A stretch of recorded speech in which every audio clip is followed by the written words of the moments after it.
Alternate episode आते रहेंगे बाकी के। अभी कुछ दिन तक एपिसोड नहीं आ पा रहे थे क्योंकि बाहर भी काम चल रहा था। तो हाँ, लाइब्रेरी मेरी सील हो गई थी, इस वजह से नहीं आ रहे हैं एपिसोड्स। बहुत डिले एपिसोड्स आ रहे हैं, बट कुछ दिन तक ऐसे एपिसोड आते रहेंगे अल्टरनेट डेज में। बाकी बाद में मैं डेली अपलोड करने की कोशिश करूँगा। द वॉइड रिफाइनमेंट रेल्म विशेषज्ञ का हमला बेहद शक्तिशाली था। उसकी हिंसक ऊर्जा चारों ओर फैल रही थी, जिससे रेत और धूल उड़ रही थी और सैकड़ों बंदूकधारी बार बार पीछे हटने पर मजबूर हो रहे थे।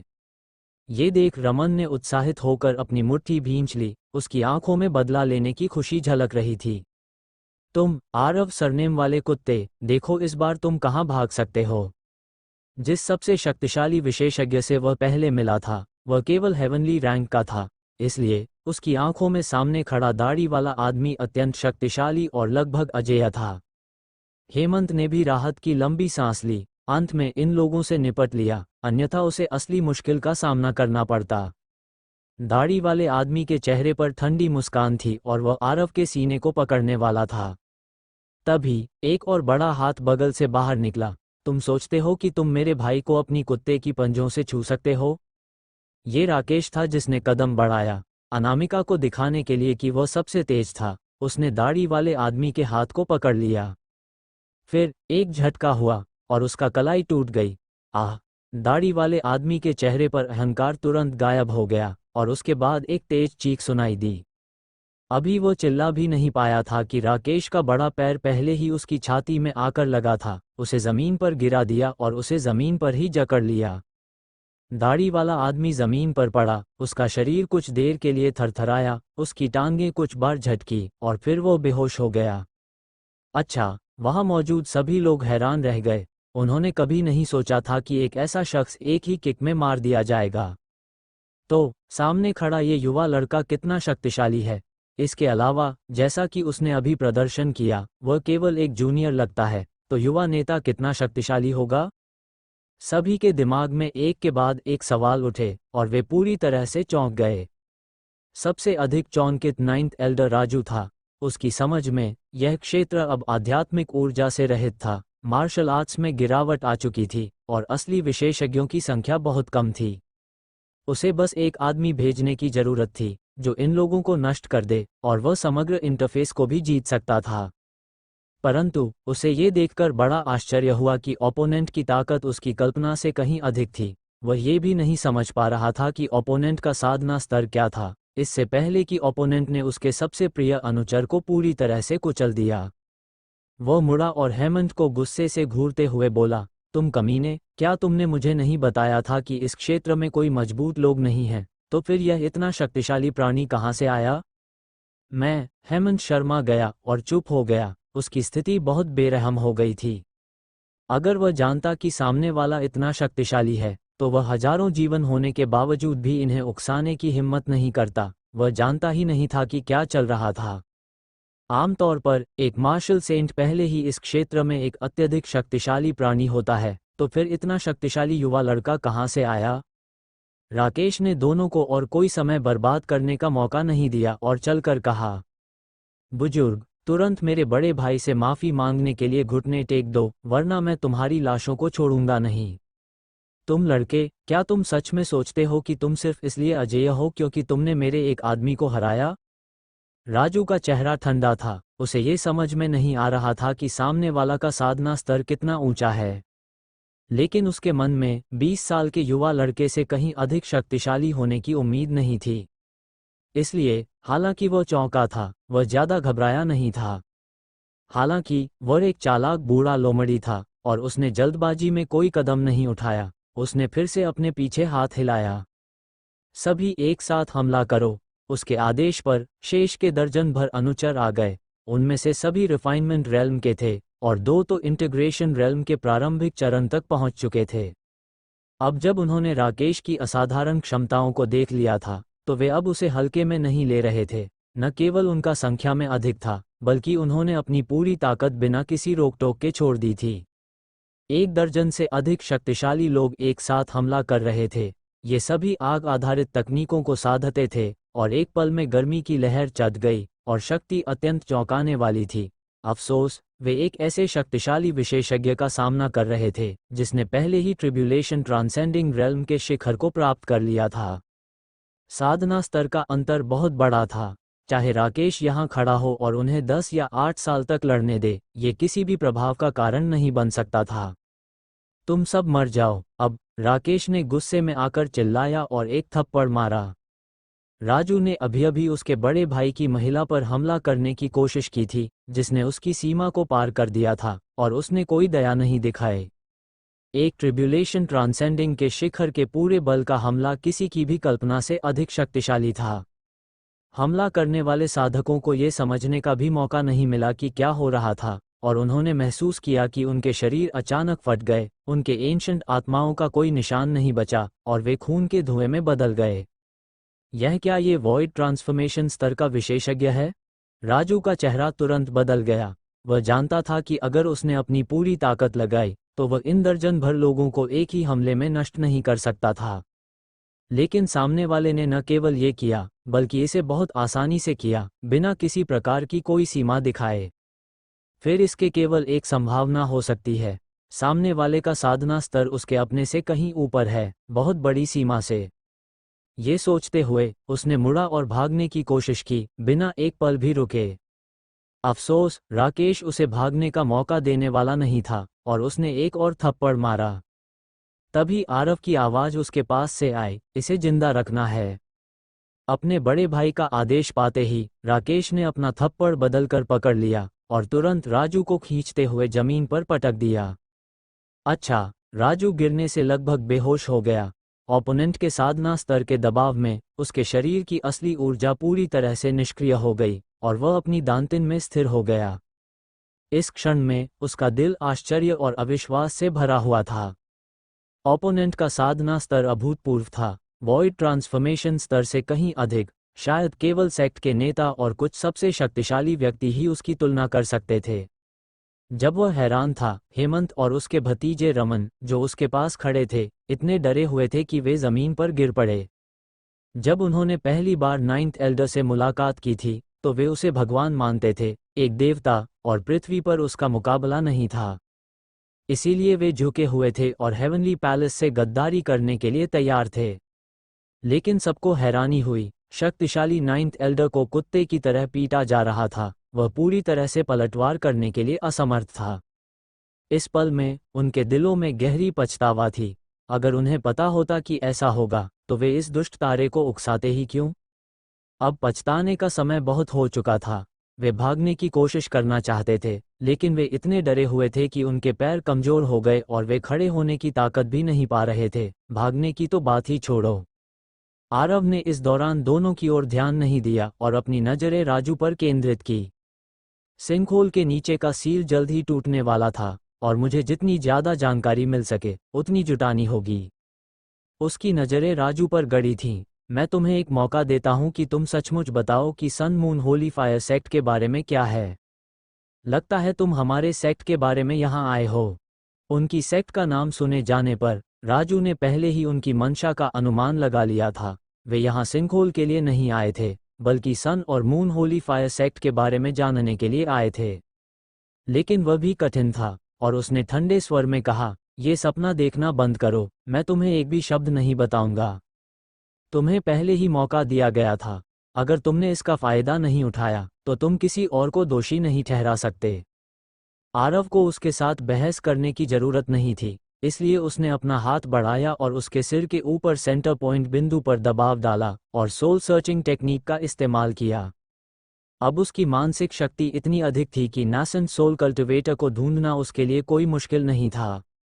राजू हैरान था। उसने कभी सोचा नहीं था कि उसका प्रतिद्वंदी ऐसा तरीका इस्तेमाल करेगा। उसने अपने दिमाग में एक चुभन महसूस की और फिर पूरी तरह से होश खो दिया।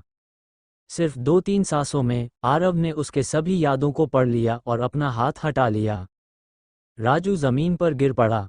हालांकि उसका शरीर नहीं कटा था, उसकी एंशंट आत्मा पूरी तरह से विलीन हो चुकी थी और वह पूरी तरह से एक बेवकूफ बन चुका था।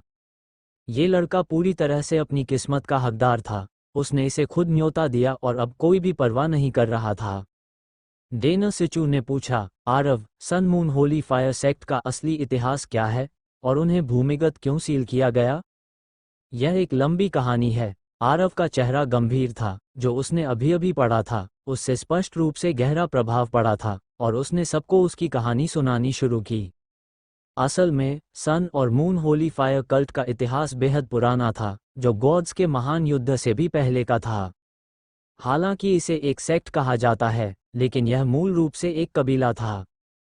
पुराने समय में होली फायर कल्ट स्वाभाविक रूप से हिंसक, क्रूर और रक्तपिपासु था। वे अक्सर दूसरे कबीलों पर आक्रमण करते थे और निर्दयी तरीके से, कोई भी चाहे वो उम्र का हो या लिंग का, किसी को नहीं छोड़ते थे। ये स्थिति काफी समय तक चलती रही, जिससे सार्वजनिक गुस्सा बढ़ने लगा और अंत में ये बात येलो एम्परर तक पहुंच गई।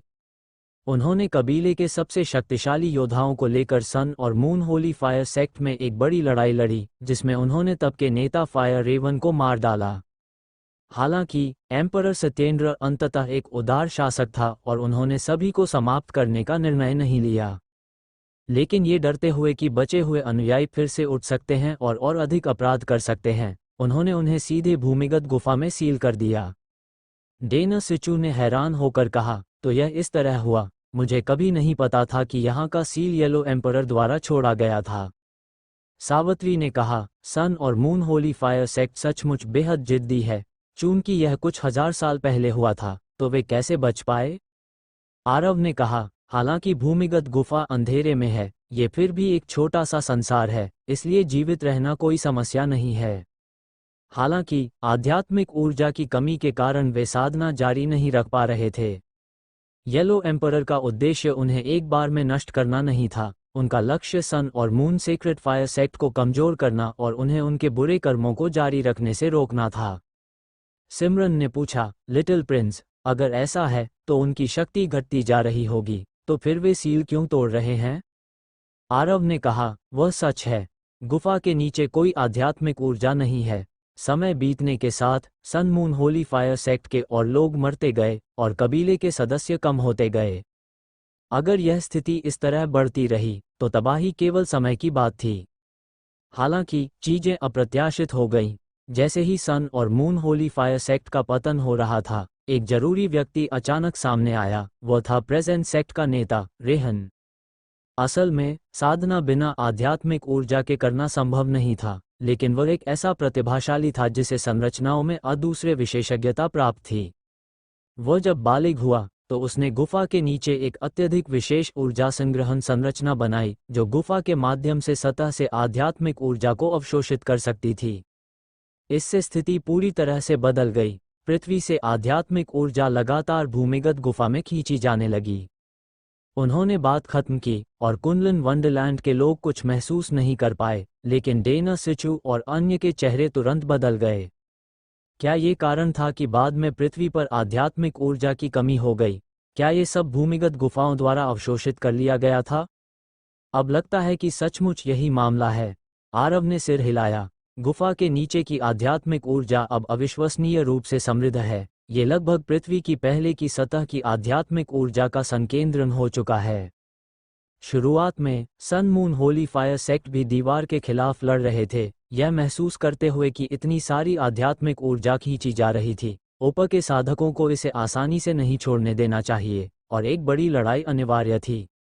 हालांकि समय बीतने के बाद ओपा से कोई प्रतिक्रिया नहीं आई और गुफा के नीचे आध्यात्मिक ऊर्जा और भी समृद्ध हो गई, तो उन्होंने फिर से साधना शुरू की और नई पीढ़ी के साधकों का स्तर ऊंचा और ऊंचा होता गया। रेहन विशेष रूप से साधना में असाधारण प्रतिभा रखता था और अंततः अपनी उत्कृष्ट क्षमताओं के कारण नया सेक्ट नेता बन गया।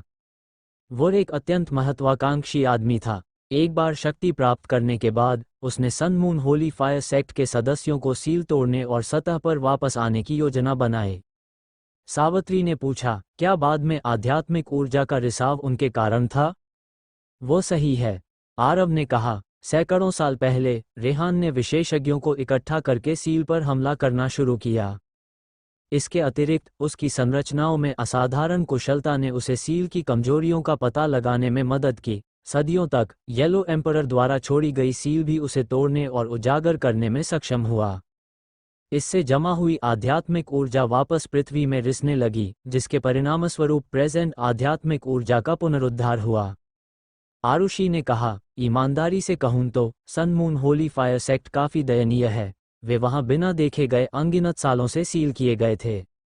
अब जब वे फिर से रोशनी देख रहे हैं तो यह अच्छा होगा अगर वे सभी के साथ शांति से रह सकें। आरव ने एक गहरी सांस ली। शांति से रहना, क्या तुम सोचते हो कि यह संभव है? आरुषि ने कहा, यह सही होना चाहिए। आखिरकार जिन लोगों ने उन्हें सील किया था वे अब यहाँ नहीं हैं। चूंकि अब कोई दुश्मनी नहीं है तो उनके लिए शांति से रहना कोई मुश्किल बात नहीं होनी चाहिए। तुम इस स्थिति को समझ नहीं रहे हो, आरव ने कहा। हमारे यहाँ इंडिया के सभी लोग येलो एम्परर के वंशज हैं। क्या तुम सोचते हो कि सन और मून होली फायर सेक्ट इसे जाने देगा? ये आरुषि चौंकी। वह बस sun moon holy fire sect के प्रति दया महसूस कर रही थी, लेकिन वह पृथ्वी की संस्कृति और उत्पत्ति को नहीं समझ पाई, और न ही उसने यान और हुवैंग के वंशजों के बारे में अधिक जानकारी रखी थी। आरव ने जारी रखा, और यह केवल इन चीजों तक ही सीमित नहीं है। Sun moon holy fire sect मूल रूप से एक अत्यधिक क्रूर और रक्तपिपासु जाति थी। लगभग 10,000 साल तक भूमिगत बंद रहने के बाद इसके दिल में नफरत इतनी अधिक हो चुकी है कि उसे छोड़ने के परिणामों का अंदाजा भी नहीं लगाया जा सकता। उनका लक्ष्य केवल सहअस्तित्व नहीं है बल्कि विनाश है। उनका उद्देश्य इस समतल पर सभी जीवन को समाप्त करना है। अब भी वह नाइन्थ एल्डर की यादों से मिली प्रचंड नफरत को सोचते हुए उसे एक ठंडी सनसनी महसूस हो रही थी। मैंने कभी नहीं सोचा था कि किसी इंसान की नफरत इतनी भयंकर हो सकती है। अगर यह बाहर आए तो ये सबसे भयंकर जानवर बन जाएगी। अगर मैं समय पर वापस नहीं आता तो इसके परिणामों का कोई अंदाजा नहीं था। पूरा इंटरफेस तबाह हो सकता था। वर्ल्ड का अंत असंभव, सावित्री ने कहा। क्या वे पहले वेदांत और यादव परिवार का समर्थन नहीं कर रहे थे? क्या वह सब वर्ल्ड को शासित करने के उद्देश्य से नहीं था? एक सामान्य व्यक्ति के लिए सर्वनाश एक बहुत डरावना विचार है जो असंभव सा लगता है। आरव ने सिर हिलाया। यह एक दिखावा था जो उन्होंने दूसरों की नज़र से बचने और अपनी योजनाओं को बाधित करने से बचने के लिए बनाया था। एक बार वे नीचे से सील तोड़ देंगे, उनके पास अब कोई संकोच नहीं रहेगा और तबाही शुरू हो जाएगी। क्या वे सभी पागल नहीं हैं? सिमरन ने कहा। अगर ऐसा है तो चूंकि तुम्हारी संरचना कौशल इतनी उन्नत है तो क्यों नहीं तुम उन्हें फिर से वहीं सील कर दो और सुनिश्चित कर लो कि वे फिर कभी बाहर न आ सकें? बाकी सभी लोग भी इस पर नजरें डाल रहे थे और यह विचार स्पष्ट रूप से उनकी सहमति प्राप्त कर चुका था।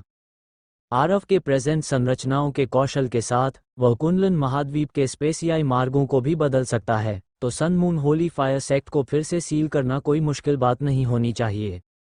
उन्हें सील करना मुश्किल नहीं है, लेकिन मैं इसे नहीं कर सकता। आरव ने कहा, अगर हम sun moon holy fire sect को पूरी तरह से नष्ट नहीं करते तो ये जल्द ही एक छिपा हुआ खतरा बन जाएगा। कुछ समय बाद मैं इमॉर्टल रेल्म में चढ़ जाऊंगा। उस समय इस क्षेत्र में कोई भी सील को नियंत्रित नहीं कर सकेगा और इसे वे बहुत पहले तोड़ देंगे। इसलिए सबसे अच्छा समाधान उन्हें फिर से सील करना नहीं बल्कि उन्हें मुक्त करना और पूरी तरह से नष्ट करना है।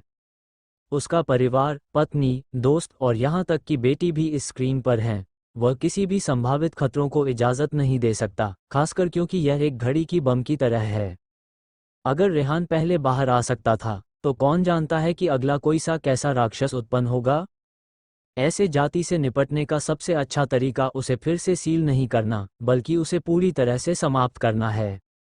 जैसे ही उसने बात खत्म की, एक जबरदस्त झटके से सिंकहोल से तेज कंपन हुआ और जमीन पूरी तरह से हिलने लगी। सभी ने एक साथ देखा, सिंकहोल के नीचे की सील पूरी तरह से टूट चुकी थी। गड़गड़ाहट जैसे ही सील की शक्ति गायब हुई, एक जोरदार गरज ने आकाश और पृथ्वी को हिला दिया। सिंकहोल के आसपास की मिट्टी गिरने लगी और धूल उड़ने लगी और आसपास के माउंटेन और जमीन भी कांपने लगे। हा, आखिरकार मैं फिर से बाहर आ गया। मैं, इंडिया का बूढ़ा आदमी, वापस आ गया हूँ। जोर से घमंडी हंसी के साथ धुआं और धूल धीरे धीरे घुमा और सामने लगभग 100 आकृतियां सामने आईं। नेता एक लंबा, बूढ़ा आदमी था जिसकी जले हुए लाल बाल और लाल दाढ़ी थी और उसका शरीर तेज गर्मी से झलका रहा था। यह एक जलती हुई आग की तरह था जो अपने आसपास की सब कुछ किसी भी क्षण राख में बदलने के लिए तैयार था। उसके पीछे 100 से अधिक कबीले के सदस्य थे, जिनमें से अक्सर आदमी थे और केवल कुछ महिला साधक थीं। चाहे वे आदमी हो या महिला, इन लोगों का आत्मबल जबरदस्त था, जिनमें से कुछ वॉइड ट्रांसफॉर्मेशन चरण में थे, जबकि बाकी महायाना या ट्रिब्यूलेशन ट्रांसेंडिंग चरण में थे। इन लोगों ने पहले अनियंत्रित हंसी में विस्फोट किया और फिर उनके शरीर से अनियंत्रित नफरत फूट पड़ी। तुम पुराने कुत्ते सत्येंद्र, तुमने कभी ये नहीं सोचा था, है ना, मेरी sun moon holy fire sect एक दिन फिर से रोशनी देखेगी, हा हा हा। आगे खड़ा आदमी और कोई नहीं बल्कि रेहन था, जो सन और मून होली फायर सेक्ट का नेता था। उसने फिर से घमंड से हंसी हंसी और इसके बाद एक खूनी आभा ने आकाश को भर दिया। पुराने कुत्ते सत्येंद्र, मैंने सुना है कि तुम बूढ़े लोग अब लंबे समय से जा चुके हो, लेकिन क्या फर्क पड़ता है, मैं इस महान बदले का बदला लूंगा। अब तुम जा चुके हो, मैं तुम्हारे वंशजों को मिटा दूंगा, एक भी जीवित नहीं छोड़ूंगा। वह आदमी चिल्लाया, मानो वह खुद से, अपने लोगों से और पूरी वर्ल्ड से बात कर रहा हो। अपनी नाराजगी को बाहर निकालने के बाद वे शांत हो गए और फिर उन्होंने देखा कि उनके आसपास लोग थे। 9वें वृद्ध रेहन एस नजरें आरव और बाकी पर पड़ी और अंत में वह 9th एल्डर पर आकर ठहर गईं। आदमी को जीवित पाया गया था, लेकिन उसकी आंखें खाली थीं और मुंह से लार गिर रही थी। वह स्पष्ट रूप से एक बेवकूफ बन चुका था। रेहन ने हाथ बढ़ाया और पकड़ लिया। एक बड़ी खींचने की शक्ति ने 9th एल्डर को उसकी हथेली में खींच लिया। उसने महसूस किया कि दूसरे पक्ष की एंशंट आत्मा टूट चुकी थी और वह पूरी तरह से एक बेवकूफ बन चुका था। वह गुस्से से भर गया। धत तेरी, ये कैसे हुआ? उसकी हथेली से एक आग का गोला फूटा और तुरंत उसने 9 एल्डर्स को नष्ट कर दिया। हालांकि सील पूरी तरह से खुली नहीं थी, फिर भी जानकारी का आदान प्रदान किया जा सकता था और उसने 9th एल्डर से बहुत सी जानकारी प्राप्त की थी। उन्होंने जाना कि बाहरी वर्ल्ड बदल चुकी है और यह कि वे जितनी क्रूरता से आध्यात्मिक ऊर्जा को अवशोषित कर रहे थे, कोई परेशानी नहीं आई, क्योंकि यहाँ के शक्तिशाली लोग अब लंबे समय से गायब हो चुके थे और उनका पता नहीं था। साथ ही आजकल वर्ल्ड में मार्शल आर्ट्स में गिरावट आई है। हालांकि बाहर कुछ मार्शल आर्टिस्ट हैं, उनका साधना स्तर अत्यंत कम है और कोई भी शक्तिशाली नहीं है। लेकिन जब वह वास्तव में इस इंटरफेस में वापस आया तो उसने पाया कि चीजें वैसी नहीं थी जैसी उसने सुनी थी। पहले भेजे गए कबीले के सभी लोग मारे गए थे और 9th एल्डर पूरी तरह से निष्क्रिय हो चुका था और बेवकूफ बन चुका था। रेहान का चेहरा क्रूर और खूनी था जब उसने आरव और बाकी को देखा। तुम लोग मेरे ब्लेजिंग फायर सेक्ट के सदस्य पर हमला कर रहे थे? हाँ, यह मैं था, आरव ने शांत भाव से कहा। मैंने उन्हें मारा और तुम सभी भी मरने वाले हो। उस पुराने चोर सत्येंद्र की आभा ये पता चलता है कि वह उसका वंशज है। रेहान का चेहरा अचानक निर्दयी हो गया, उसकी आंखों में नफरत और जहर था। चूंकि वे उस पुराने दुष्ट सत्येंद्र के वंशज हैं, तो वे सभी मरने के लायक हैं। ये कहते हुए उसने अपना हाथ हिलाया और कहा, सभी को मार डालो, एक भी जीवित न छोड़ो। असल में उनकी यादें और 9th एल्डर की यादें एक जैसी ही थीं। ये लोग भूमिगत गुफा में हजारों सालों तक अंधेरे में रहे थे और अब उनके भीतर नफरत और नफरत भरी हुई थी। उनके दिलों में अपार हत्या की भावना थी। मुझे करने दो। जब वे बात कर रहे थे तभी एक गंजा मांसल आदमी सबसे पहले कूदा। यह आदमी लंबा था और लाल रंग की चोली पहने हुए था। उसका शरीर आग की तरह जल रहा था और उसका साधना स्तर स्पष्ट रूप से महायाना चरण तक पहुंच चुका था। आरव को पहले ही 9th एल्डर से sun moon holy fire sect की ताकत का कुछ अंदाजा हो चुका था। सील के कारण जो लोग पहले बाहर निकलने में सक्षम थे वे सभी कमजोर थे, जबकि जो बाकी बच गए थे वे सभी शक्तिशाली साधक थे।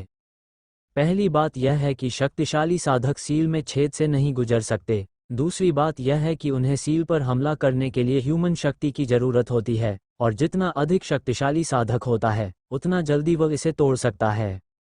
जहां तक 9th एल्डर की बात है, उसका साधना स्तर असल में फायरी फ्लेम सेक्ट के सबसे कमजोर था। जिस कारण वह एल्डर के पद पर बैठ पाया था वह पूरी तरह से उसकी बुद्धिमत्ता और संगठन कौशल पर निर्भर था। यही कारण था कि उसे पहले बाहर भेजा गया। बाकी 8 एल्डर सभी ट्रिब्यूलेशन ट्रांसेंडिंग चरण में थे और 24 वयोवृद्ध सभी महायाना के शिखर पर थे। बाकी के साधकों का साधना स्तर भी उसके मुकाबले कहीं अधिक था। एक और कारण ये था कि सील में वर्षों तक बंद रहने के बाद sun moon holy fire sect की ताकत लगभग खत्म हो चुकी थी। अब केवल 100 से कुछ ज्यादा लोग बचे थे और हर किसी को एक पद मिल गया था। गंजे मांसल आदमी ने देखा कि आरव समूह का नेता था तो वह सीधे उस पर कूदा। तुम छोटे कमीने, कैसे हिम्मत करते हो मेरे होली फायर सेक्ट के खिलाफ खड़ा होने की? मैं तुम्हें राख में बदल दूंगा। ये कहते हुए उसने अपनी हथेली से वार किया और आग तुरंत फूट पड़ी। इस आदमी की आग की तकनीक अत्यंत शुद्ध थी और उसके महायाना चरण के साधना स्तर के साथ वह जलते हुए छोटे सूरज की तरह था, जमीन को काले रंग में जला रहा था। यहाँ से बाहर निकलो। जैसे ही उसने कहा, एक आकृति ने आरव के रास्ते को रोका। वह जॉकी था। उसने एक साधारण पंच मारा और सामने की ऊंची लपटें तुरंत बुझ गईं और गंजा मांसल आदमी फट गया, खून की धुआं बनी। अच्छा, सन और मून होली फायर सेक्ट के लोग चौंके और निःशब्द रहे। उनके दिल में तूफानी भावनाएं थीं। उनकी पिछली धारणा के अनुसार, चूंकि एंशिएंट शक्तिशाली प्राणी अब गायब हो गए थे, अब कोई विशेषज्ञ नहीं बचा था और उन्हें पूरी तरह से कुछ भी करने की इजाजत थी। लेकिन सभी को हैरानी हुई कि एक युवा आदमी, जिसकी साधना इतनी शक्तिशाली थी, सामने आया और एक ही हमले में गंजे दिग्गज को पूरी तरह से नष्ट कर दिया। ये कौन सी शक्ति है? उसे कम से कम ट्रिब्यूलेशन ट्रांसेंडिंग चरण का साधक होना चाहिए। यहाँ तक कि रेहन एस चेहरा भी बदल गया। इन लोगों की शक्ति निश्चित रूप से उसकी अपेक्षाओं से कहीं अधिक थी। जूनियर ब्रदर, तभी एक और गुस्से से भरी आवाज गूंज उठी, कमीने, कैसे हिम्मत करते हो मेरे जूनियर ब्रदर को चोट पहुंचाने की? ये कहते हुए एक लंबा, पतला मध्य आयु का आदमी बाहर कूदा। वह गंजे मांसल आदमी का सीनियर ब्रदर था और उसका साधना स्तर काफी मजबूत था। वह पहले ही ट्रिब्यूलेशन ट्रांसेंडिंग रेल्म के प्रारंभिक चरण तक पहुंच चुका था। हालांकि मध्य आयु का आदमी बहुत गुस्से में था। वह बहुत सावधान था और पूरी ताकत से अपने कार्यों में जुटा था। उसने हाथ बढ़ाया और उसकी हथेली में आग का गोला दिखाई दिया, जिसे उसने फिर से एक पैर लंबी जलती हुई तलवार में बदल दिया। आग को सैनिकों में बदलना सन और मून होली फायर सेक्ट की एक विशेष कला है और केवल ट्रिब्यूलेशन ट्रांसेंडिंग चरण के विशेषज्ञ ही इसे पूरी तरह से मास्टर कर सकते हैं। लौ की तलवार, जो विशाल लपटों में लिपटी हुई थी, एक अपार दबाव फैला रही थी और उसकी शक्ति किसी उच्च गुणवत्ता वाले आध्यात्मिक हथियार से कम नहीं थी। इससे भी अधिक, इस वार की गति अत्यंत तेज थी। लगभग तुरंत आकाश को चीरते हुए जॉकी के सामने पहुंच गई और उसके सिर पर जोर से वार किया। सन और मून होली फायर सेक्ट के सदस्य चुपके से राहत की सांस ले रहे थे। ऐसा लग रहा था कि यह युवा लड़का ज्यादा मजबूत नहीं है, क्योंकि वह इस वार को बचा नहीं सका। उनके विचार में, यहाँ तक कि एक शक्तिशाली विशेषज्ञ भी इस वार से राख में बदल जाएगा। लेकिन फिर एक चौंकाने वाला दृश्य सामने आया। जॉकी वहीं खड़ा था, बिल्कुल बिना किसी नुकसान के। इसके बजाय जलती हुई तलवार कई चिंगारी में टूट गई और रिक्तता में विलीन हो गई। यह एक शरीर संस्कार साधक है। होली फायर सेक्ट के सदस्य, जो थोड़े शांत हो चुके थे, फिर से चौंक गए। शरीर संस्कार साधक पहले ही बेहद दुर्लभ होते हैं और जो लोग ट्रिब्यूलेशन ट्रांसेंडिंग चरण तक साधना कर पाते हैं, वे और भी कम होते हैं। उनके पूरे होली फायर सेक्ट में एक भी शरीर संस्कार साधक नहीं था, लेकिन उन्होंने कभी नहीं सोचा था कि सामने खड़ा युवा आदमी इतना भयावह होगा। मध्य आयु के आदमी को तो और भी ज्यादा झटका लगा। उसका हमला पृथ्वी को हिला देने जैसा था, लेकिन उसने केवल विरोधी के सिर को ही छुआ भी नहीं।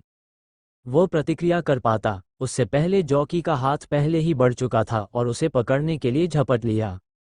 मध्य आयु का आदमी तेजी से बचने के लिए झपका और फिर एक और हमला किया। लेकिन फिर वह हैरान होकर यह महसूस करता है कि चाहे वह कितना भी तेज चले या उसके विरोध कितने अजीब हों, वह हाथ लगातार पास आता जा रहा था और वह इसे छू नहीं पा रहा था। उसकी डरावनी आंखों के सामने जॉकी का बड़ा हाथ उसकी गर्दन को पकड़ता है। एक झटके की आवाज उसके कानों के पास सुनाई देती है और उसके पीछे का दृश्य सामने आता है। जॉकी ने उस मध्य आयु के आदमी की गर्दन मोड़ दी, फिर एक और घूंसा मारा, जिससे उसका शारीरिक शरीर और उसकी एंशिएंट आत्मा, जो अभी बाहर आई थी, दोनों नष्ट हो गए। एक और घातक प्रहार। गंजा मांसल आदमी महायाना चरण में था और यह समझ में आता था कि वह विरोधी के हमले को नहीं रोक सका, लेकिन मध्य आयु का आदमी ट्रिब्यूलेशन ट्रांसेंडिंग चरण के प्रारंभिक चरण में था और वह भी एक ही प्रहार में मारा गया। बेटे, भीड़ के बीच एक शोकपूर्ण चीख सुनाई दी। ये पता चला कि जो मध्य आयु का आदमी अभी मरा था वह Alice, sun moon holy fire sect के ग्रैंड एल्डर का एकल पुत्र था। वह कभी नहीं सोच सकता था कि वह जॉकी के हाथों मरेगा। तू कमीना, मेरा बेटे का जीवन वापस कर। गुस्से में भरकर एलिस आकाश में उड़ते हुए निकल पड़ा और उसके शरीर से आग फूट पड़ी। इतने वर्षों की गिरावट के बाद sun moon holy fire sect पहले ही बहुत कमज़ोर हो चुका था। उसके पास केवल एक ही बेटा था, लेकिन वह देख रहा था कि उसका बेटा मारा गया। वह कैसे गुस्से में नहीं आएगा? मर जा! एलिस ने अपनी हथेली से वार किया और तुरंत अनगिनत आग को एक ज्वाला के रूप में बदल दिया, जो 10 फीट लंबी थी और अपने दांत और पंजे दिखाती हुई जॉकी पर झपटी। एक पीक ट्रिब्यूलेशन ट्रांसेंडिंग विशेषज्ञ के रूप में उसने तुरंत अपनी सबसे शक्तिशाली चाल का इस्तेमाल किया। इस विशाल अग्नि ड्रैगन का सामना करते हुए सिंखोल के आसपास का तापमान अचानक कई डिग्री बढ़ गया और आकाश का आधा हिस्सा लाल हो गया। आग की लपटें लहराते हुए, जमीन को मीलों तक जलाते हुए, और जॉकी की आकृति तुरंत उस आग के ड्रैगन में समा गई। अब वो मर चुका होगा, है ना? ये होली फायर सेक्ट के सभी सदस्य का विचार था। उनके हिसाब से एक शरीर संस्कार साधक भी ग्रैंड एल्डर के हमले को नहीं सह सकता था। इसके अलावा उन्होंने अपनी पूरी ताकत लगा दी थी और अपनी सबसे अच्छा चाल का इस्तेमाल किया था। लेकिन जब आग का धुआं शांत हुआ तो वे हैरान हो गए कि युवा आदमी अभी भी वहीं खड़ा था, जैसे कुछ भी नहीं हुआ हो और उसकी अवस्था में कोई बदलाव नहीं आया हो। उन्हें यह नहीं पता था कि हेवनली डेमन बॉडी कितनी डरावनी चीज है। यह ऐसी साधारण आग से नहीं जल सकती। जॉकी का चेहरा ठंडा और गंभीर था। उसने पहले ही आरव से होली फायर सेक्ट के बारे में सारी जानकारी प्राप्त कर ली थी और वह इन हिंसक और रक्तपिपासु लोगों के प्रति कोई दया नहीं दिखा रहा था। एक झटके में वो अपने विरोधी के पीछे आ खड़ा हुआ और एक घूंसा मारा। एलिस चौंक गया। युवा आदमी की ताकत उसकी उम्मीदों से कहीं अधिक थी। हालांकि sun moon holy fire sect का ग्रैंड एल्डर और एक पीक ट्रिब्यूलेशन ट्रांसेंडिंग विशेषज्ञ के रूप में उसकी शक्ति साधारण लोगों से कहीं अधिक थी। उसने हाथ उठाया और एक विशाल आग का ढाल उसके सामने प्रकट किया। हालांकि उसने जॉकी की शक्ति को सही से आंका नहीं था। ये घूंसा वर्ल्ड को नष्ट करने की ताकत लेकर आया था। आग का ढाल केवल एक पल के लिए उसे रोक सका, फिर वह टूटकर आकाश में चिंगारियों में बदल गया। ये एलिस की आंखों में भय की झलक थी। ये कहना कोई अतिशयोक्ति नहीं है कि अपनी साधना स्तर के साथ वह निश्चित रूप से होली फायर सेक्ट में दूसरा सबसे शक्तिशाली व्यक्ति था। वह कैसे एक युवा आदमी को नहीं रोक सका? यहाँ तक कि अगर हम दोनों ट्रिब्यूलेशन ट्रांसेंडिंग चरण में हैं, तो दूसरा पक्ष मेरे से इतना अधिक शक्तिशाली कैसे हो सकता है? समय की किल्लत थी और बिना दोबारा सोचे उसने हाथ उठाया और एक घूंसा फेंका। 2 घूंसों का टकराव हुआ और एलिस की घूंसों पर लगी आग फिर से टुकड़ों में टूट गई। फिर वह पीछे की ओर उछलते हुए गया। मुंह से खून की एक बूंद गिरने लगी। कैसे इस वर्ल्ड में ऐसा शक्तिशाली शारीरिक शरीर हो सकता है? उस हमले से भारी आंतरिक चोटें झेलने के बाद एलिस आश्चर्य से भर गया था। जॉकी का चेहरा ठंडा और गंभीर था, लेकिन उसने उसे सांस लेने का कोई मौका नहीं दिया। उसने फिर 3 और घूंसे मारे। ये एलिस का खून और ऊर्जा अभी तक पूरी तरह से शांत नहीं हो पाए थे और वह उन 3 बिजली जैसे घूंसों का प्रतिकार करने में असमर्थ था। उसने पूरी कोशिश की, लेकिन केवल 2 घूंसों को ब्लॉक कर सका और फिर तीसरे घूंसे से अपनी छाती में जोरदार आघात महसूस किया। पफ! जॉकी का हेवनली डेमन बॉडी अविश्वसनीय रूप से शक्तिशाली था। इस घूंसे ने एलिस को पूरी तरह से एक आकाश में खून की धुआं बना दिया और उसकी एंशंट आत्मा भी नहीं बची। ये सब बहुत तेजी से हुआ। इससे पहले कि किसी को भी प्रतिक्रिया देने का मौका मिलता, ग्रैंड एल्डर पहले ही नष्ट हो चुका था।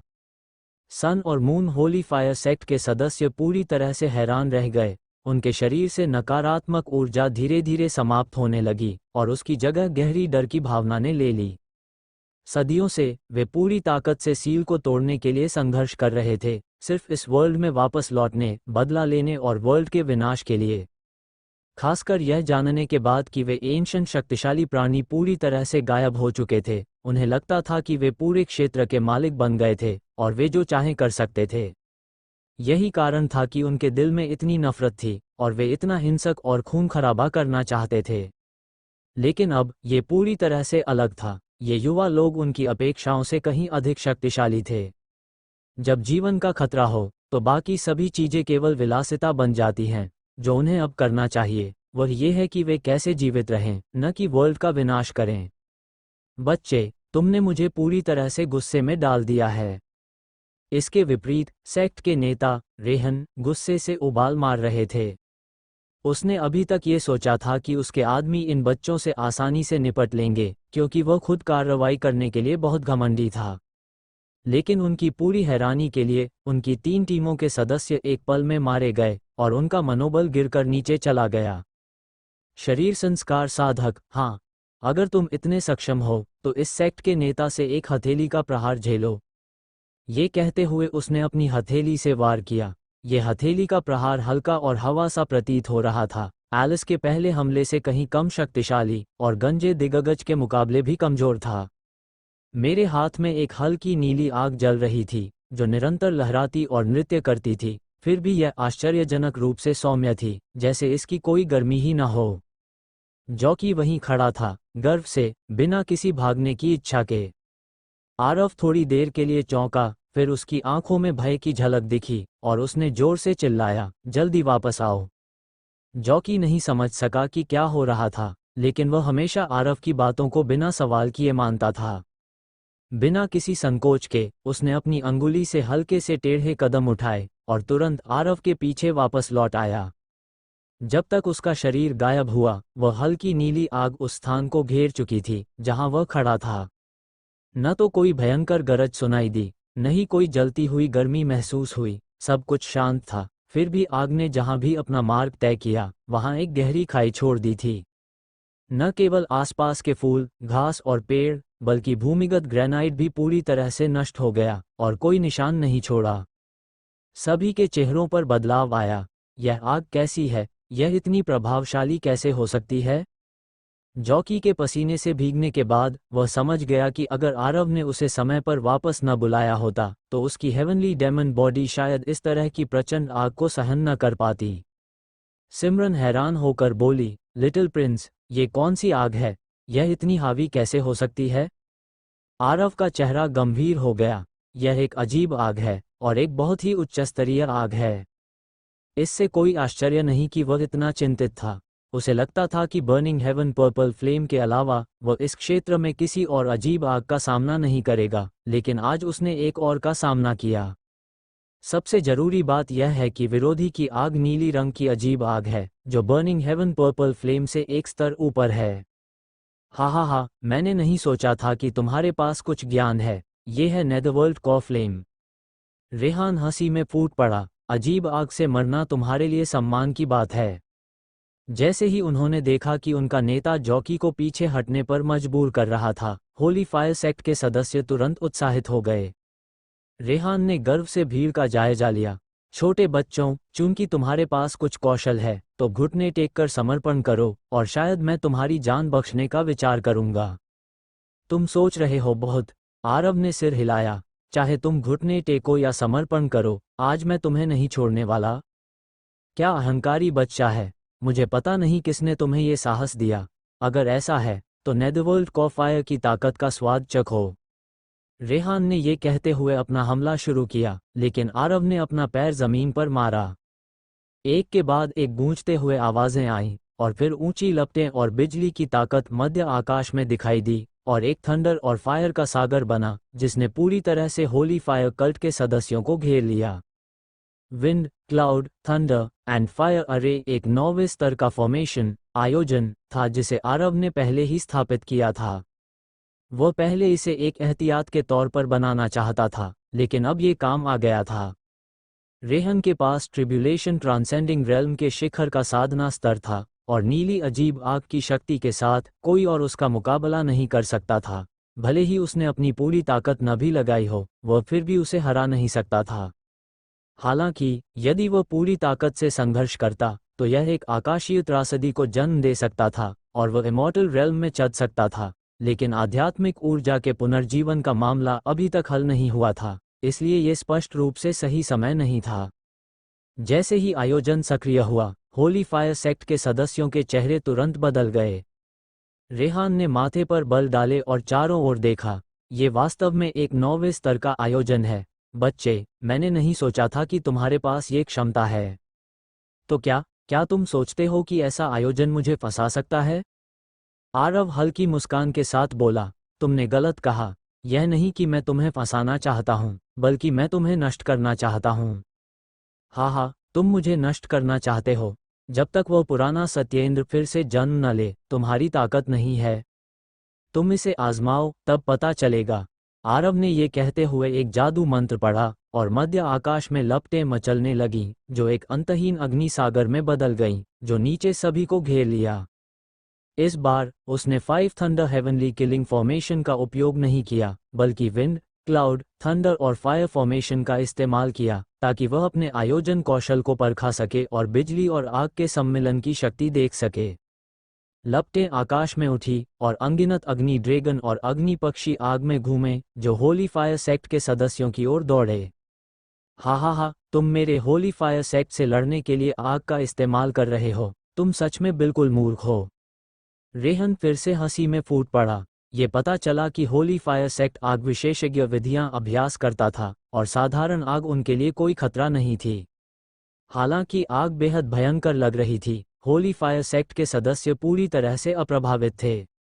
जल्दी मत करो, चलो इसे धीरे धीरे करते हैं। आरव शांत और बेपरवाह रहा। उसने अपनी कलाई घुमाई और नीली आग को थंडर फायर अरे में डाला। विंड, क्लाउड, थंडर और फायर फॉर्मेशन के साथ मिलकर अजीब आग ने इसकी शक्ति को तुरंत 10 गुना बढ़ा दिया, और यह बिल्कुल वही प्रभाव था जो वह चाहता था। आह! तत्काल आयोजन के भीतर कराहने की आवाजें उठने लगीं। हालांकि sun moon holy fire sect के लोग साधारण आग से नहीं डरते थे, लेकिन वे अजीब आग से डरते थे। हेवन बर्निंग पर्पल फ्लेम के जुड़ने के साथ केवल एक पल में आग के सागर में 1 दर्जन से अधिक लोग मारे गए। लड़के, तुम वास्तव में एक अलग तरह की आग रखते हो। रेहन का चेहरा बदल गया। उसने हाथ उठाया और एक नीला अग्नि गोला उड़ाया, जो आकाश में लहराया। यह नेदरवर्ल्ड कॉ फायर था। नीला नेदरवर्ल्ड कॉ flame sky burning purple flame से एक स्तर ऊपर था। जैसे ही यह छोड़ा गया, आरव ने महसूस किया कि स्काई बर्निंग पर्पल फ्लेम कांप उठी, जो स्पष्ट रूप से भयभीत थी। इसे ले लो, रेहन ने जोर से चिल्लाया और उसने आसपास की लपटों को जैसे तैसे अपनी ओर खींच लिया, जिससे वे नेदरवर्ल्ड कॉ फ्लेम की ओर दौड़ने लगे। कुछ ही पल में आग पूरी तरह से अवशोषित हो गई, यहाँ तक कि हेवन बर्निंग पर्पल फ्लेम भी आंशिक रूप से अवशोषित हो गया। अगर आरव ने जल्दी प्रतिक्रिया नहीं दी और उसे वापस नहीं खींच लिया, तो वह शायद नेदरवर्ल्ड कॉ फ्लेम का आहार बन जाता। इतनी सारी आग को अवशोषित करने के बाद नेदरवर्ल्ड कॉ फ्लेम का रंग और गहरा हो गया, जो स्पष्ट रूप से इसके सुधार को दिखा रहा था। यह आग सच में बहुत अद्भुत है। आरव के पक्ष में सभी लोग हैरान थे, उनकी आंखों में भय साफ दिख रहा था। उन्होंने सब सोचा था कि sun moon holy fire sect में शक्तिशाली लोग होंगे, लेकिन उन्होंने कभी नहीं सोचा था कि इतनी अद्भुत और शक्तिशाली आग मिलेगी। हा, रेहन फिर से खुशी से हंसी में फूट पड़ा और उसके हाथ में नेदरवर्ल्ड कॉ फ्लेम का गोला लगातार उछल रहा था, जैसे कोई भूत अपनी शिकार के लिए तैयार हो। लड़के, क्या तुम सोचते हो कि मेरी होली फायर सेक्ट सिर्फ एक नाम है, बिना किसी सब्सटेंस के? यह नेदरवर्ल्ड कॉ फ्लेम हमारे पूर्वजों से विरासत में आई है। तुम इसके मुकाबले कैसे कर सकते हो? अगर तुम समझदारी से काम लो, तो घुटने टेक कर माफी मांगो और मैं तुम्हारी जान बख्श सकता हूँ। नहीं तो, अगर तुम अजीब आग से निगल लिए गए, तो तुम्हारा अंत दर्दनाक होगा और फिर से जन्म लेने का कोई मौका नहीं मिलेगा। आरव शांत और संयमित रहा। क्या तुम सोचते हो कि तुम मेरी आयोजन को सिर्फ अजीब आग के एक गोले से तोड़ सकते हो? रेहन जोर से हंसा। लड़के, क्या तुम सोचते हो कि तुम ही एकमात्र हो जो आयोजन समझते हो? आधे दिन में मैं तुम्हारा 9वें स्तरीय आयोजन तोड़ दूंगा, तब तुम पछताओगे। वह भी एक संरचना के विशेषज्ञ था, नहीं तो वह इतनी शक्तिशाली आत्मासंग्रहण संरचना गुफा में नीचे स्थापित नहीं कर सकता था, और येलो एम्परर द्वारा छोड़ी गई सील को तोड़ने में सक्षम नहीं हो सकता था। इसलिए, हालांकि वह पहले के 9वें स्तरीय आयोजन से चौंका था, वह डरा नहीं था। बिल्कुल, लेकिन अफसोस कि तुम्हारे पास समय नहीं है। आरव ने कहा, ये विंड, क्लाउड, थंडर और फायर फॉर्मेशन है। आग के अलावा इसमें बिजली भी है। अब मैं तुम्हें इसका अनुभव करवाऊंगा। ये कहते हुए उसने अपना हाथ उठाया और उसे घुमाया। आकाश में बिजली गूंजी और अनगिनत बिजली की लपटें सांपों और अजगरों की तरह संगठित हो गईं, जो भयंकर ताकत से ऊपर नीचे हो रही थीं। उन्हें बम से उड़ा दो, आरव ने जोर से चिल्लाया और आकाश से दर्जनों मोटी बिजली की लपटें नीचे गिर पड़ीं। Sun moon holy fire sect के सदस्यों के चेहरे तुरंत बदल गए। उनके प्रेजेंट साधना स्तर के साथ वे ऐसी भयावह बिजली की ताकत का सामना नहीं कर सकते थे। यह एक नौविस्तरीय आयोजन की ताकत थी। तभी रेहन ने हाथ उठाया और लहराया और उसके हाथ में मौजूद नेदरवर्ल्ड का फ्लेम तुरंत फैल गया और एक अग्नि ढाल में बदल गया, जो दर्जनों फीट बड़ी थी और सभी के सिरों को ढक लिया। गड़गड़ाहट बिजली ढाल से टकराई, लेकिन इसे तोड़ने में नाकाम रही। नहीं कोई हलचल महसूस हुई। चुटकी में ये भयंकर आग से पूरी तरह से नष्ट हो गई। राकेश ने अपनी जीभ चबाते हुए कहा, ये बूढ़े आदमी की आग सचमुच बहुत प्रभावशाली थी। वह तो बिजली की ताकत को भी संशोधित कर सकता था। आरव ने उसे गुप्त रूप से सराहा। होली फायर सेक्ट सच में अपनी आग पर कंट्रोल रखने के मामले में प्रसिद्ध था। रेहन फिर से विजय की हंसी में फूट पड़ा। लड़के, क्या तुमने देखा? तुम्हारा आयोजन मुझसे बच नहीं सकता। अब समर्पण कर दो, ये देर नहीं हुई। दो छोटे कुल्हड़ियों को देखकर रेहान ने अपनी होठों को घुमाया और उसके चेहरे पर उपेक्षा की भावना स्पष्ट थी। बच्चे, तुम मुझे इन दो छोटी चीजों से डराने की कोशिश कर रहे हो, है ना? जल्द ही तुम जान जाओगे कि यह सिर्फ मजाक है या नहीं। आरव ने इस बार पूरी ताकत से काम किया। दो मीटिया कुल्हड़ियां निकालकर अपनी अंगुली को हिलाया और दो सुनहरी किरणों को आकाश में शूट किया, जिन्हें विंड, क्लाउड, थंडर और फायर अरे में मिला दिया। गड़गड़ाहट, आकाश में बिजली और गड़गड़ाहट का विस्फोट हुआ और पहले की नीली आंखें तुरंत सुनहरी हो गईं, जिससे पूरे आयोजन में अपार दबाव फैल गया।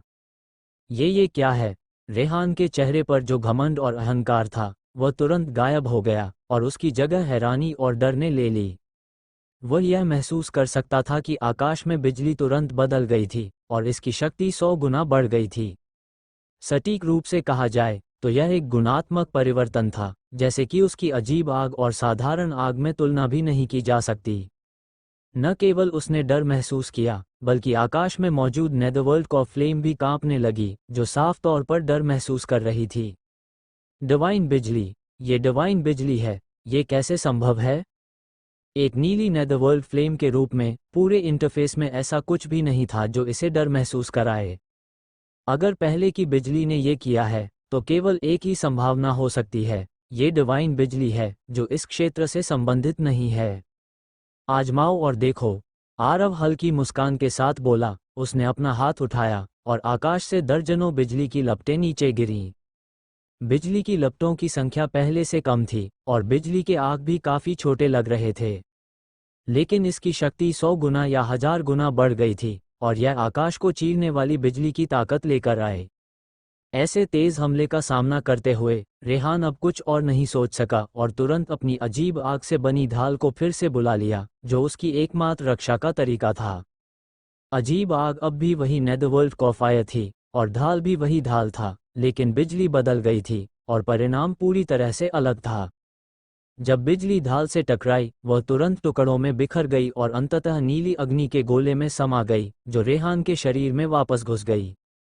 ये स्तर की दबावट है। ये स्पष्ट था कि नीली अजीब आग सुनहरी डिवाइन बिजली का सामना नहीं कर सकती थी। उनकी आखिरी तिकड़ी भी बेअसर हो गई और अब केवल विनाशी sun moon holy fire cult का इंतजार कर रहा था। गड़गड़ाहट, कई लोग चीखने से पहले ही धूल में बदल गए और उनकी कोई आवाज भी नहीं सुनाई दी। आंखों के झपकने में सन और मून होली फायर सेक्ट के 100 से अधिक सदस्य मारे गए और केवल रेहन बचा, जो राख से ढका हुआ था। असंभव, ये बिल्कुल असंभव है। ऐसा कैसे हो सकता है?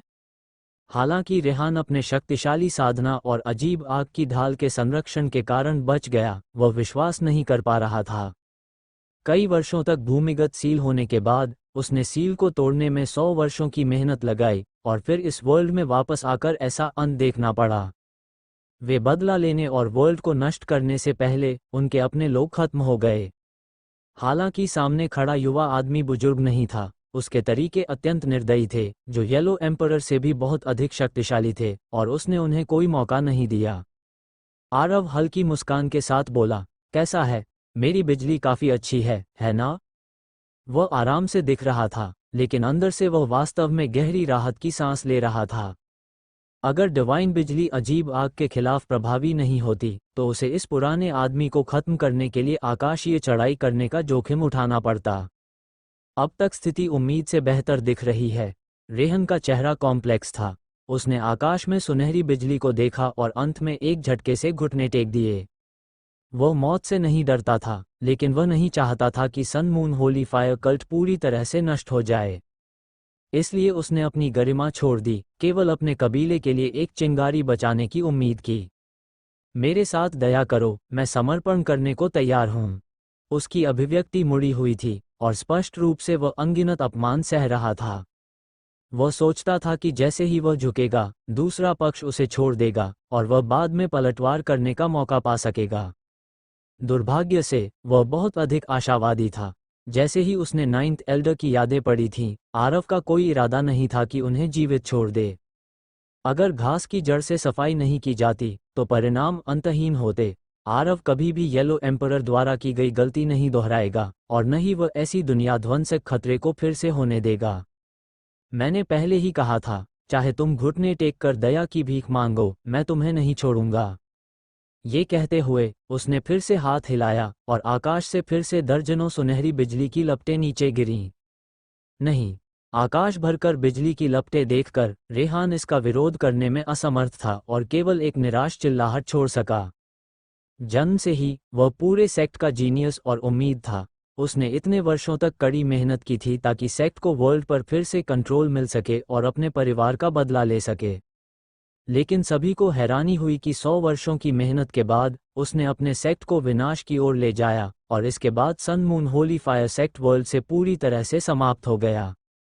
एक सुनहरी बिजली की चमक ने उसे पूरी तरह से नष्ट कर दिया, और वह कुछ भी नहीं बचा, बस आकाश में खून की धुआं बन गया। जहां वो खड़ा था, केवल नीली आग का गोला रह गया, जो लगातार कांप रहा था। नेदरवर्ल्ड का फायर, हालांकि उसने अभी तक कोई चेतना विकसित नहीं की थी, उसमें एक आत्मिक प्राणी के समान वृत्तियां थीं। जैसे ही रेहान मरा, ये तुरंत मालिकहीन हो गया। वे भागना चाहते थे, लेकिन आकाशीय बिजली की शक्ति ने उन्हें डर से कांपने पर मजबूर कर दिया, और वे 1 इंच भी हिलने की हिम्मत नहीं कर सके। अपने सामने की अजीब आग को देखते हुए आरव खुशी से भरा हुआ था। यह नीली अजीब आग थी, जो अपनी खुद की बर्निंग हेवन पर्पल फ्लेम से एक पूरा स्तर ऊपर थी।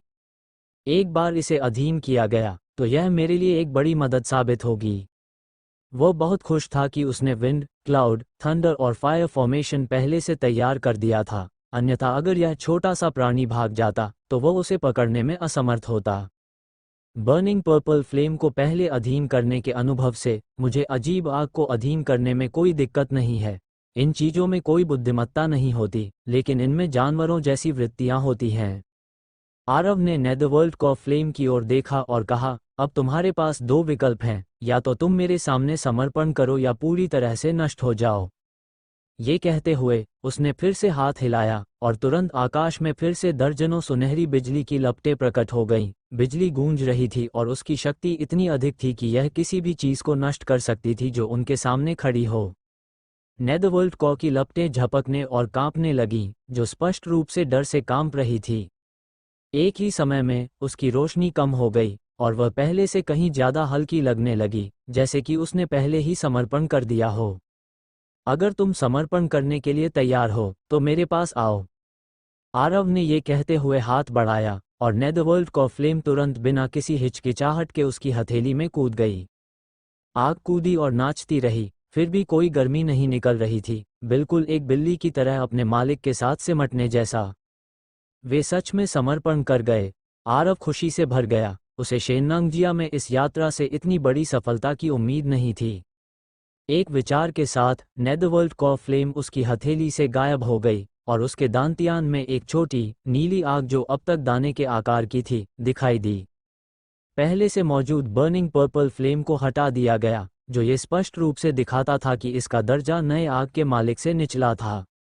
युद्ध समाप्त हुआ, अजीब आग हटा दी गई, और सब कुछ फिर से शांत हो गया।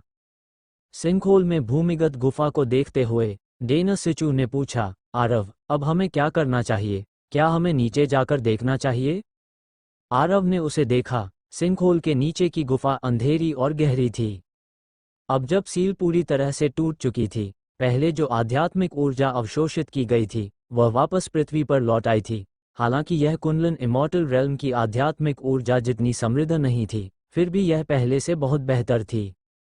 अब जो कुछ बचा था वह केवल एक गुफा थी, और उसने अपनी दिव्य समझ का उपयोग इसे स्कैन करने के लिए नहीं किया, क्योंकि कुछ ऐसी बातें थीं जिन्हें वह नहीं देखना चाहता था। जो भी अंदर था उसे नष्ट कर देना चाहिए। कोई भी छिपा हुआ खतरा नहीं छोड़ा जा सकता। चूंकि sun moon holy fire sect अब नहीं रहा, तो यहाँ रुकने की कोई जरूरत नहीं है। ये कहते हुए उसने अपनी अंगुली घुमाई और दो लपटें नीचे उड़ने लगीं। एक नीली थी और दूसरी हरी। वे हेवन बर्निंग पर्पल फ्लेम और हाल ही में प्राप्त नेदरवर्ल्ड कॉ फ्लेम थीं। साधारण तौर पर अजीब आग कुछ भी जला सकती है। एक लपट काफी होती है सब कुछ जलाने के लिए, तो दो क्यों नहीं। इसके बाद गुफा के नीचे एक भयंकर आग भड़क उठी और आसपास का तापमान तेजी से बढ़ने लगा, यहाँ तक कि सिंकहोल भी आग से लाल हो गया और गर्मी की लहरें आकाश में उठने लगीं। आरव ने विंड, क्लाउड, थंडर और फायर अरे का इस्तेमाल करते हुए एक सुरक्षा ढाल बनाई ताकि गर्मी को अंदर ही रखा जा सके, अन्यथा पूरी इंद्रपुरम क्षेत्र में एक विशाल आग लग सकती थी। 1/4 घंटे बाद आरव ने अपना हाथ बढ़ाया और एक लहर के साथ दोनों लपटें वापस अपनी देह में समाहित कर लीं। अब गुफा के नीचे का क्षेत्र पूरी तरह से जलकर एक खाली खोल बन चुका था, कुछ भी नहीं बचा था। आरव ने सिंकहोल के नीचे फिर से एक सील स्थापित की, पूरी तरह से उस क्षेत्र को बंद कर दिया। यहाँ आने वाले बाहरी लोग कुछ भी नहीं पाएंगे, जैसे कुछ भी कभी हुआ ही न हो। Sun moon holy fire sect के मामलों को निपटाने के बाद उसने अपने पास खड़े हेमंत और रमन की ओर देखा। दोनों के चेहरे डर से सफ़ेद हो गए थे और वे जमीन पर गिर पड़े थे, जैसे कि कीचड़ के ढेर की तरह, और उनके पैरों के नीचे एक गंदे गंध वाले तरल का पोखर बन चुका था। जो दृश्य उन्होंने अभी देखा था वह इतना भयावह था कि वह पूरी तरह से डर से मर चुके थे। उन दोनों ने कभी भी शक्तिशाली पर्सन्स के बीच ऐसा संघर्ष नहीं देखा था, और न ही उन्होंने कभी सोचा था कि उनके सामने खड़ा युवा आदमी इतना सक्षम होगा। सबसे जरूरी बात यह थी कि आरव वह था जिसने अंत में जीत हासिल की, जबकि sun moon holy fire sect, जिसे उन्होंने अपनी वफादारी दी थी, पूरी तरह से नष्ट हो गया। इस दौरान उन्होंने भागने का विचार किया था, लेकिन अंत में उनमें हिम्मत नहीं थी और उनके पैर भी नहीं चले। आरव को देखते हुए उन्होंने मुश्किल से खुद को उठाया और जमीन पर घुटने टेकते हुए बार बार सिर झुकाया। मीये, कृपया कृपया हमें जाने दें। हम बस एक पल के लिए भ्रमित थे, हम फिर कभी ऐसा नहीं करेंगे। जी हाँ मीये, हमें बिल्कुल कुछ न समझें, जैसे हम कुछ नहीं हैं। दोनों रोते हुए, नाक बहाते हुए, बेतहाशा गिड़गिड़ा रहे थे। उनकी गरिमा पूरी तरह से खो चुकी थी, वे पूरी तरह से दीनहीन हो चुके थे। तुम्हें जाने देना। आरव के होठों पर एक उपेक्षापूर्ण मुस्कान खेली। क्या कारण है?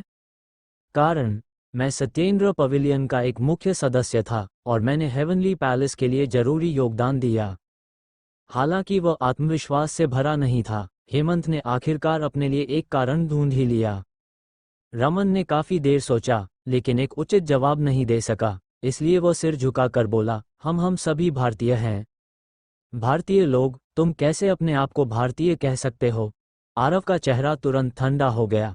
तुमने अभी पूरी तरह से इंडिया को धोखा दिया है और अब तुम भारतीय कहलाने के लायक नहीं हो। तुम कमीने नर्क में भी जाने के लायक नहीं हो। उसकी हत्या की आभा महसूस करते हुए हेमंत और उसके भतीजे रमन डर से कांपने लगे, लेकिन वे फिर से दया की भीख मांगने से पहले उनके शरीर से दो नीली लपटें अचानक जल उठीं। एक पल में वे पूरी तरह से नष्ट हो गए, न तो कोई हड्डी और न ही कोई निशान छोड़ा। उनके पास खड़े 100 सैनिक भी जमीन पर गिर पड़े, उनके चेहरे डर से सफेद थे। हालांकि आरव ने उन्हें कोई मुश्किल नहीं दी। सैनिकों के लिए उनके सीनियर के आदेश का पालन करना कोई गलत बात नहीं थी। कुछ चीजें ऐसी थीं जिन्हें उन्हें नहीं देखना चाहिए और नहीं फैलाना चाहिए। एक शक्तिशाली दिव्य समझ ने सभी पर अपना प्रभाव डाला और उनकी सभी पिछली यादों को मिटा दिया। ये सब करने के बाद आरव ने हेवनली पैलेस मास्टर का प्रतीक निकालकर सैनिकों से इंद्रपुरम छोड़ने का आदेश दिया। अब सिंकहोल के नीचे कुछ नहीं बचा, इसलिए यहाँ रुकने की कोई आवश्यकता नहीं थी। अगले दिन खबर आई कि इंद्रपुरम का सिंकहोल एक ज्वालामुखी क्रेटर था जो पिछले ज्वालामुखी विस्फोट के कारण बना था, और यह प्रमुख वेबसाइटों की सुर्खियों में आ गया। तब से रहस्य गायब हो गया। कभी कभी कुछ लोग जांच करने जाते हैं, लेकिन वे कुछ नहीं पाते और अंततः इस मामले को छोड़ दिया जाता है। समय के साथ यह मामला धीरे धीरे लोगों की नज़रों से ओझल हो गया। ये सब बाद में चर्चा की जाने वाली बातें हैं। Sun moon holy fire sect द्वारा उत्पन्न मुख्य खतरे को हल करने के बाद आरव ने कोई समय बर्बाद नहीं किया और अपनी बहन को लेकर हवा में उड़ने लगा, पर्पल सिटी की ओर। नीचे की रात के दृश्य को देखते हुए और माउंटेन हवा को अपने कानों में महसूस करते हुए अनामिका की आंखों में अचंभा था। वो उत्साहित होकर बोली, भाई, ये गति अविश्वसनीय है। ये तो हवाई जहाज से भी तेज है। हवा में उड़ना हर इंसान का सपना होता है, लेकिन उसने कभी नहीं सोचा था कि यह आज सच में होगा। आरव हल्की मुस्कान के साथ बोला, ये तो कुछ नहीं है। असल में अपनी छोटी बहन को उड़ने का अनुभव दिलाने के लिए उसने अपनी गति का 1% भी इस्तेमाल नहीं किया, अन्यथा वह शायद पर्पल सिटी एक पल में वापस पहुंच जाता। डायना, सिचू, वेदिका, वीना और अन्य को साथ उड़ते देख अनामिका ने ललक से पूछा, भाई, क्या मैं भी कभी ऐसा कर पाऊंगी? बिल्कुल, अगर तुम चाहो तो। आरव के लिए अपनी छोटी बहन को साधना के रास्ते पर मार्गदर्शन देना अब बेहद आसान था। एक छोटी सी अंगुली के इशारे से वो उस स्तर तक पहुंच सकती है जो साधारण साधक अपने पूरे जीवन में नहीं पा सकते। मैं चाहती हूँ, जी हाँ, मैं चाहती हूँ। अनामिका ने उत्साहित होकर सिर हिलाया, मैं अपने भाई की तरह शानदार बनना चाहती हूँ और मैं भी सभी की तरह उड़ना चाहती हूँ। आधे घंटे बाद समूह पर्पल सिटी में अपने होटल लौट आया और चुपचाप अपने कमरे में चला गया। एक रात विश्राम के बाद वे अगले दिन सुबह जल्दी हुबे के उत्तर की प्रांतीय राजधानी के लिए ड्राइव करने गए। आरव ने पहले ही सोफी से संपर्क किया था और जाना था कि इस समय डिवाइन कोर्ट से कोई हलचल नहीं है और मालिनी को कोई खतरा नहीं है, इसलिए वह वहां जाने के लिए जल्दबाजी नहीं कर रहा था। अब जब उत्तर हुबे में शाखा कार्यालय बंद हो चुका है, तो यह मेरा अपना काम है, चाहे कुछ भी हो। मैं बड़े बॉस के रूप में आमतौर पर कुछ भी नहीं करता, लेकिन जब ऐसा हुआ है तो मुझे इसे संभालना चाहिए। दो शहरों के बीच की दूरी ज़्यादा दूर नहीं थी। समूह ने जल्दी से ड्राइव किया और 2 घंटे बाद हुबे के उत्तर की प्रांतीय राजधानी में आरव इन्वेस्टमेंट कंपनी की इमारत के सामने पहुंच गए। आज आरव इन्वेस्टमेंट कंपनी इंडिया की सबसे बड़ी उद्योग और सबसे अमीर कंपनी है, और यहां तक कि पूरी वर्ल्ड में भी। इसीलिए यहां तक कि एक शाखा कार्यालय की इमारत भी ऊंची और पूरे शहर का एक प्रतीक है। वे सीधे इमारत के सामने गए, जहां सैकड़ों कर्मचारी पहले ही जमा हो चुके थे। रवानगी से पहले आरव ने अनामिका से एक नोटिस भेजने को कहा था, जिसमें सभी से आज काम पर आने को कहा गया था। इमारत के मुख्य प्रवेश द्वार को सील कर दिया गया था, और इसके सामने खड़े लोग सभी कॉम्प्लेक्स भावनाओं के साथ खड़े थे, सोच रहे थे कि क्या हो रहा है। सीईओ ने हमें काम पर क्यों बुलाया जब कंपनी अभी भी लॉकडाउन में है? क्या कुछ और हो रहा है जिसे देखकर सभी को बिखरना होगा? भीड़ की हैरान निगाहों के बीच आरव और बाकी लोग कार से बाहर निकले। उसने अपना हाथ हिलाया और जॉकी आगे बढ़कर सील हटा दी। सभी लोग हैरान थे, उनकी आंखें विश्वास से भी परे थीं। क्या हो रहा है? यह व्यक्ति कौन है? यह इतना साहस कैसे कर सकता है? कुछ ब्लॉन्ड वाले गुंडे जो दूर से देख रहे थे, जल्दी से अपने फोन निकालकर दूसरों को आगाह करने लगे कि क्या हो रहा है। आरव ने लॉबी में कदम रखा, मुड़ा और समूह के सभी लोगों को देखा। ठीक है, इस मामले को यहीं खत्म करते हैं, आप सभी वापस अपने काम पर जाएं। सभी उपस्थित लोग पूरी तरह से हैरान थे। क्या ये सब खत्म हो गया? ये तो बस और भी खराब होता जा रहा था। जब मूल निवेश कंपनी को जब्त किया गया था, तो हर किसी को पता था कि इसके पीछे कोई न कोई हाथ जरूर था। बिना समस्या हल किए घुसना, चाहे कोई भी हो, बस हालात को और बिगाड़ेगा।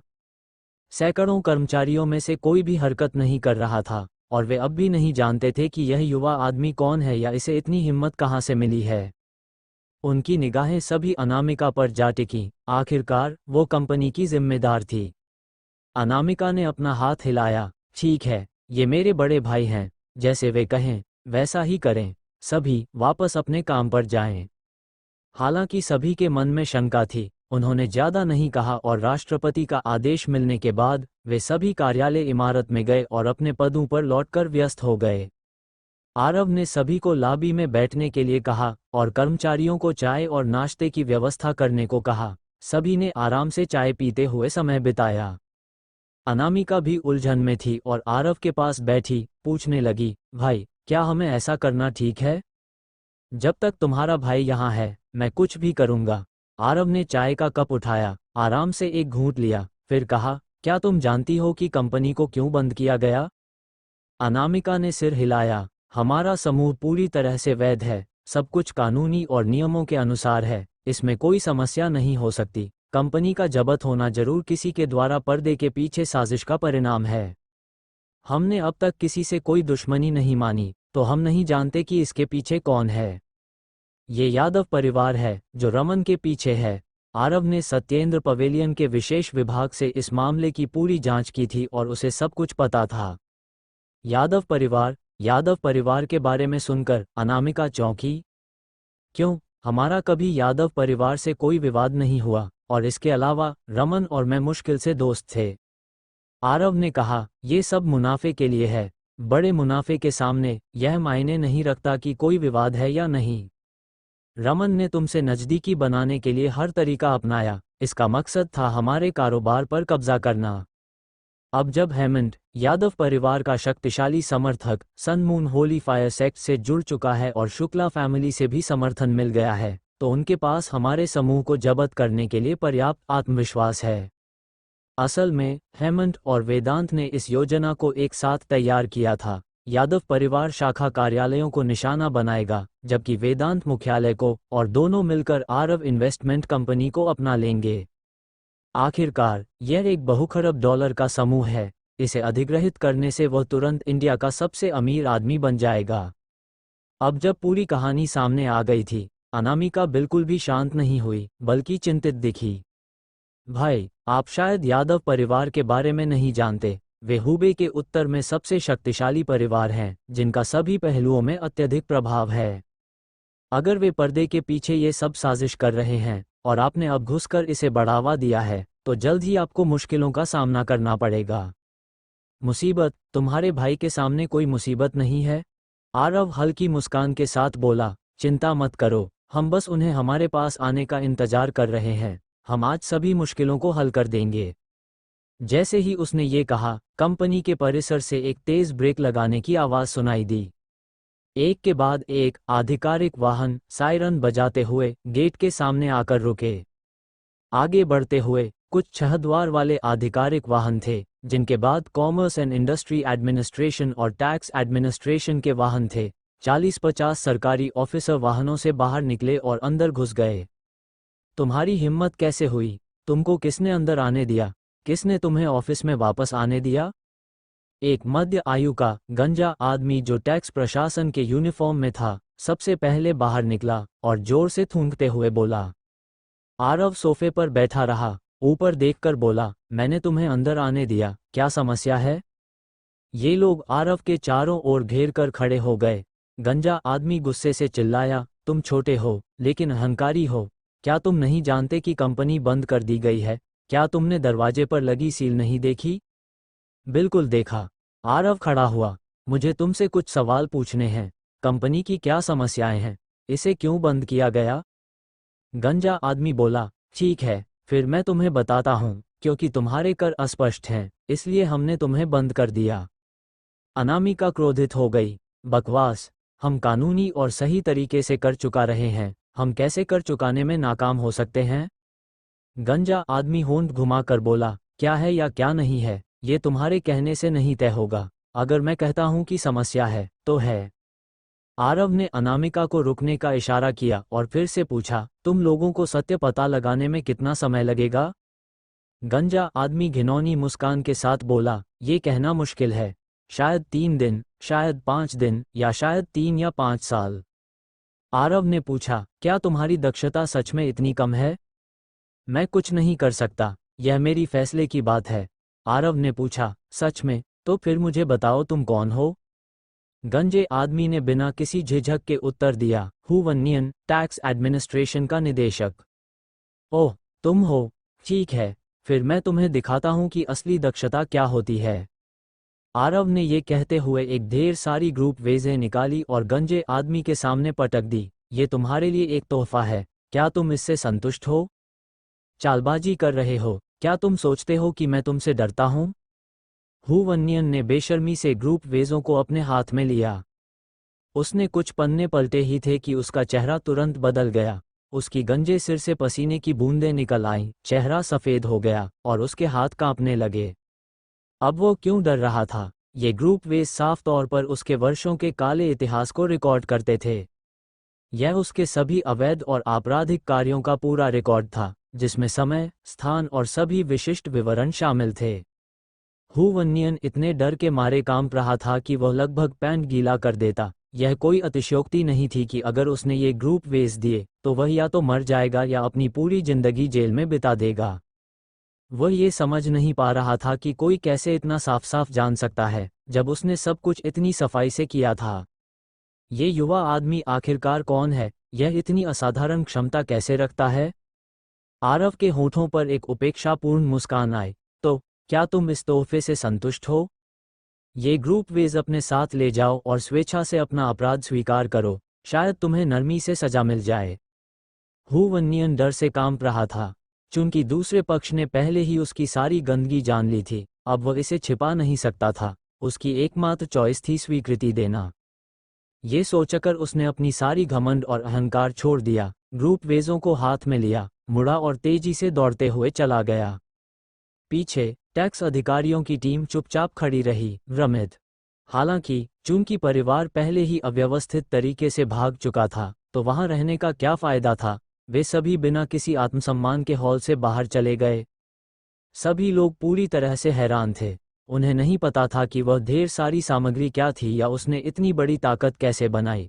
इस समय कॉमर्स और इंडस्ट्री एडमिनिस्ट्रेशन के यूनिफॉर्म में और चश्मे वाले एक मध्य आयु के आदमी ने सामने आकर आरव को घूरते हुए देखा। बच्चे, मैंने नहीं सोचा था कि तुम्हारे पास इतनी चालाकी है। अगर तुम इतने सक्षम हो तो कॉमर्स ब्यूरो के आलोक जी को डराओ।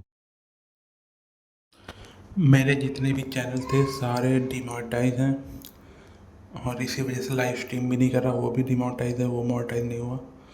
तो अब ऐसे ही एपिसोड इसी पे डालूंगा, रेगुलर एपिसोड या फिर अल्टरनेट एपिसोड्स मैं प्रोवाइड करता रहूँगा। एक नया एपिसोड डेली दूंगा।